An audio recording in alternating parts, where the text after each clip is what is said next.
Ang dalawa sa pinaka-common dito ay yung hypertension tsaka yung diabetes.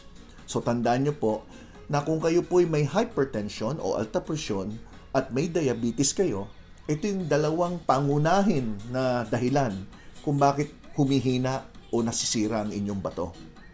So bukod dyan, ay posible po na may mga gamot kayong ininom sa pangmatagalan na maaring ang epekto ay nagpahina ng kidney. Yan yung tinatawag na nephrotoxicity o nephrotoxic, no?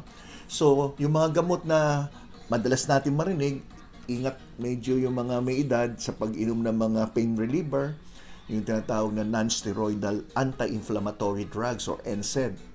So, yan yung mga halimbawa niyan ay yung mga ibuprofen, naproxen, diclofenac, even mefenamic acid, yung mga marami pang iba.